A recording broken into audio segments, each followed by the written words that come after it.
Of thousands of southern Colorado families hit the road this holiday season. And there are big plans to use your tax dollars to make driving around the city and state easier.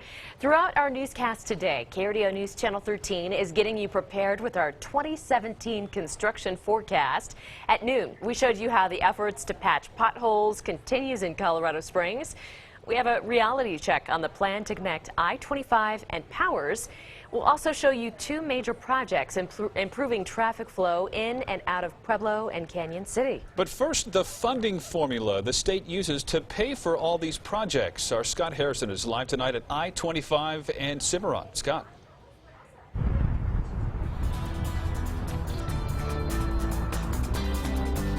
Well, Heather and Bart, when it comes to highway projects, CDOT has two categories: top priorities and a wish list. Now, right now, there are 6 priority projects currently under construction, like this one here at I-25 in Cimarron, or recently finished. But unfortunately, the agency can't afford new projects after the current projects are finished in 2018. It's unclear when or how CDOT will get the money it needs to make driving easier and safer for all of us.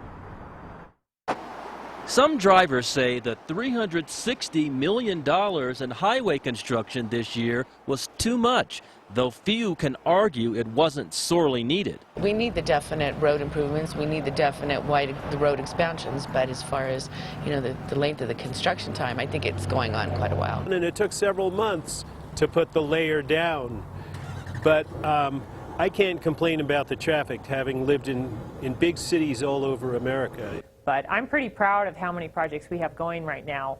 My staff stretched pretty thin, but we're able to deliver this pretty big program.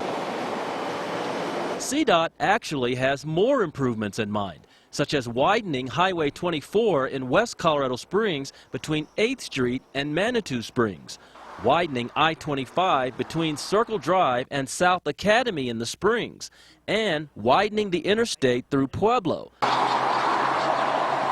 Let's not forget the latest hot-button topic, widening I-25 between Monument and Castle Rock. But there's no money for those projects, so let's point out possible sources. It starts every time you fill up at the pump. Gas taxes haven't changed for more than 20 years. The federal tax is 18 cents per gallon, and the state tax is 22 cents per gallon. Raising them would provide a significant revenue boost. But no efforts to do that are currently underway. So we know other states have done it. So Idaho has done some increases on gas taxes. Utah has a higher state tax for gas taxes, and we're trying to see if Colorado can come on board. I think the county taxes are very low here. We need to have more tax on for certain things, and I think it's also good to ask the voters to make the choice.